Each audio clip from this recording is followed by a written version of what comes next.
12వ ఆవిర్భావ దినోత్సవం గ్రాండ్గా జరుగుతున్నటువంటి మన జనసేన పార్టీ ఈ సభకి విచ్చేసినటువంటి కార్యకర్తలకి, జన సైనికులకి, వీర మహిళలకి అందరికీ, అలాగే ఇక్కడ ఉన్న లీడర్స్ అందరికీ, నాయకులందరికీ, మహిళా నాయకురాళ్ళందరికీ కూడా 12వ జనసేన ఆవిర్భావ దినోత్సవ శుభాకాంక్షలు తెలియజేస్తున్నాను. సో కొన్ని సందర్భాల్లో మాట్లాడటం మాటలు కరువు అవుతాయి, ఏం మాట్లాడాలో అర్థం కాదు. ఎందుకంటే ఒక సంవత్సరం దాదాపు 9 నెలలు 10 నెలల క్రితం మనం అధికారంలో లేవు. అప్పుడు మనకి ఎలాంటి విషయాన్నైనా, ఏ విషయాన్నైనా తీవ్రంగా మాట్లాడగలిగేటువంటి శక్తి ఉంది. కానీ ఇప్పుడు అధికారం వచ్చిన తర్వాత మనం ఒళ్ళు దగ్గర పెట్టుకొని చాలా కేర్ఫుల్గా ఉండాలి. అలా ఒళ్ళు దగ్గర పెట్టుకోకుండా నోటికి వచ్చినట్లు మాట్లాడితే ఏం జరుగుతుందో మనందరం కళ్ళారా చూస్తున్నాం. ఇవాళ అహంకారం తలకెక్కి నోటికొచ్చినట్లు మాట్లాడి చిన్న పెద్ద తేడా లేకుండా బిహేవ్ చేసినటువంటి, మాట్లాడినటువంటి కొంతమంది ప్రతిపక్ష అని చెప్పలేములేండి, ప్రతిపక్షం లేదు కదా, నాయకులకి ఏం జరిగిందో తెలుసుకున్నాం. కాబట్టి ప్రతి మాట ఆచితూచి మాట్లాడాలి. సో అందుకని కొంచెం అది కూడా కాకుండా మేమందరం కూడా మాకు కొన్ని లిమిటేషన్స్ ఉన్నాయి. మన ప్రెసిడెంట్ గారు ఏమాత్రం ఒక మాట తేడాగా మాట్లాడినా ఒక ఏ విధంగానూ స్పేర్ చేయనటువంటి వ్యక్తి, ఒక డిసిప్లైన్డ్ లీడర్ ఆయన. సో ఆయన ఆధ్వర్యంలో చాలా జాగ్రత్తగా పనిచేస్తాం, జాగ్రత్తగా మాట్లాడతాం. Thank you very much. అసలు ఒక 12 సంవత్సరాల కాలం అంటే మన హిందూ సాంప్రదాయంలో 12 సంవత్సరాలకి ఒక ప్రత్యేకత ఉంది. మన కృష్ణ, గోదావరి లాంటి నదులకి పుష్కరాలు జరుగుతుంటాయి, చాలా పవిత్రమైన రోజులు అవి. అలాగా మిగతా అన్ని ఆవిర్భావ సభలు ఒక ఎత్తు అయితే ఈ 12వ ఆవిర్భావ సభ ఒక నదికి వచ్చిన పుష్కరాలు ఎంత పవిత్రమైనయో అంత గొప్ప రోజు ఈరోజు. సో ఈ అవకాశం మనకి ఇచ్చినటువంటి పవన్ కళ్యాణ్ గారికి మనం అందరం సదా కృతజ్ఞులై ఉండాలి. ఇప్పుడు పవన్ కళ్యాణ్ గారు ఆయన సాధించినటువంటి సక్సెస్, ఆయన సాధించినటువంటి విజయం మనం ప్రత్యేకంగా చెప్పుకోకర్లా. 100కి 100% స్ట్రైక్ రేట్ తోటి ఆయన విజయాన్ని, అద్భుతమైన విజయాన్ని సాధించడంతో పాటు అటు రాష్ట్రంలోనూ దేశంలోనూ ప్రభుత్వాలు నిలబెట్టడానికి ఒక వెన్నెముగ్గా నిలిచారు. సో ఆయన గురించి ప్రత్యేకంగా ఏమీ మాట్లాడక్కర్లేదు, ఎందుకంటే చాలామంది చాలాసార్లు మాట్లాడుతున్నారు. మనం తెల్లారులేస్తే టీవీల్లో అన్ని చోట్ల చూస్తున్నాం. ఆయన తీసుకున్నటువంటి Panchayati Raj, water works, forest department ఎంత ఎఫిషియెంట్గా పనిచేస్తున్నారో, అలాగే మన మినిస్టర్లు తీసుకున్నటువంటి ముఖ్యమైన శాఖలన్నీ కూడా ఎంత ఎఫిషియెంట్గా పనిచేస్తారో మనందరం చూస్తున్నాం. సో స్పెసిఫిక్గా కళ్యాణ్ బాబు గారు ఎంత గొప్పగా పనిచేస్తారని మనమేమి ప్రత్యేకంగా మాట్లాడుకోకర్లేదు.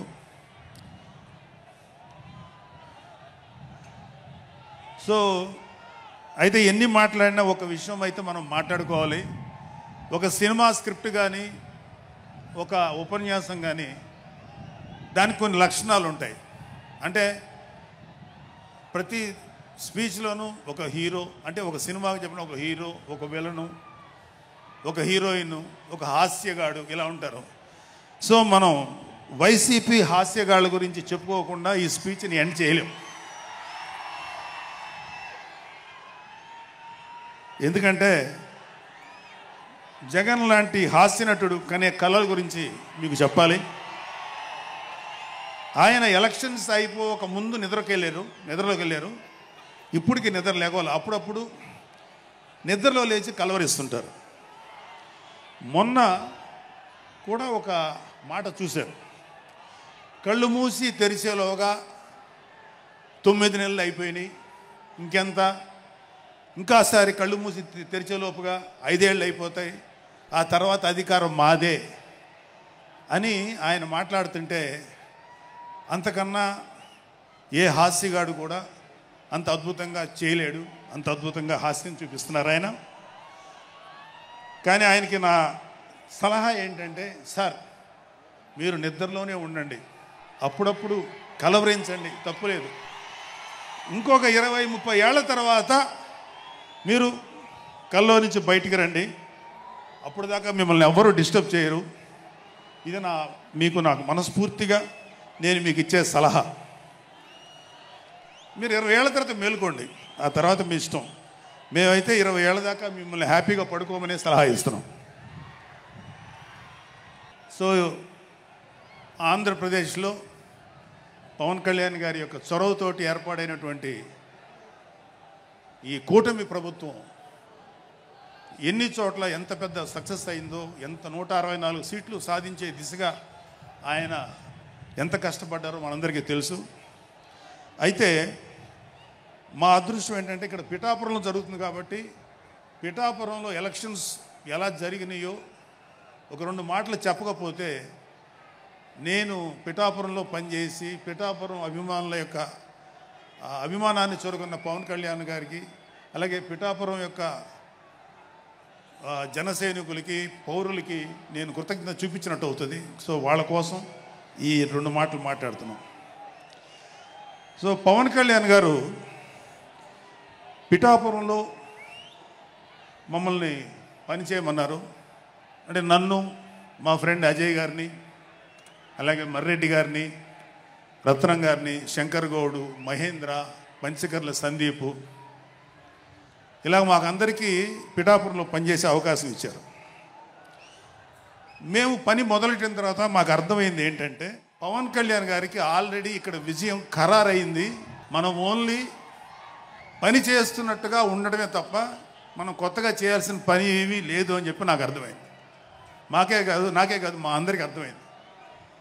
సో మేము దీన్ని ఎంత గొప్ప అదృష్టంగా తీసుకుంటున్నామంటే, పవన్ కళ్యాణ్ గారు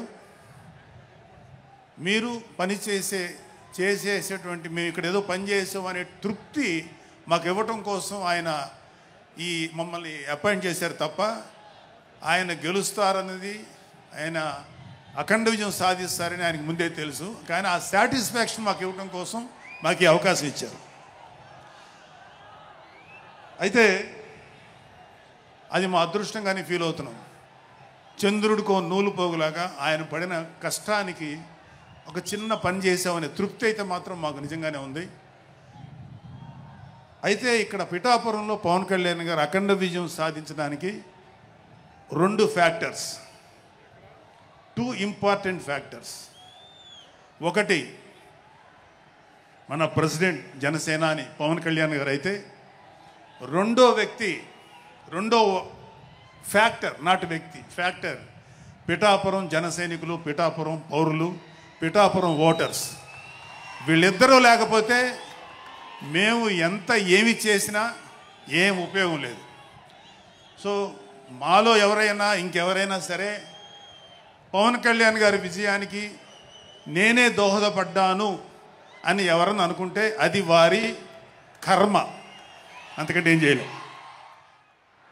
సో ఇక్కడ మన ప్రెసిడెంట్ పవన్ కళ్యాణ్ గారికి ఆయన గురించి చెప్పడానికి ఒక ఇంపార్టెంట్ విషయం చెప్పాలి. అది ఏంటంటే, మొన్న ఈ మధ్యన మా అమ్మగారితో మాట్లాడుతున్నప్పుడు మా కళ్యాణ్ బాబు గురించి ఒక మాట వచ్చింది. యాక్చువల్గా ఇక్కడ నేను ఒక అన్నగా మాట్లాడకూడదు, కానీ నేను ఒక పార్టీ జనరల్ సెక్రటరీగా మాట్లాడాల్సి వచ్చినా కూడా ఒక అన్నగా ఈ ఒక్క విషయం నేను చొరవ తీసుకుని మాట్లాడాలి. సో మా అమ్మని అడిగాను. అంటే ఆవిడ నాతో చాలా ఫ్రెండ్లీగా ఉంటుంది. ఆవిడని అడిగా, ఏదో మాటల్లో వచ్చింది, అమ్మ మమ్మల్ని అంటే ఏ తల్లి అయినా ఒక ఆడతల్లి ఒక స్త్రీమూర్తి బిడ్డను కనేటప్పుడు చాలా నొప్పులు పడుతుంది. అది ఒక పునర్జన్మ అంటారు. అలాంటిది నేను మా అమ్మని అడిగా, నేను పుట్టినప్పుడు ఏమన్నా పెయిన్స్ అనుభవించావమ్మా అని. మా అమ్మ అంది, నువ్వు పుట్టినప్పుడు నేను అనుభవించిన పెయిన్స్ భూమి మీద ఆడది అనుభవించలేదు, అంత కష్టం పెట్టేవాళ్ళు.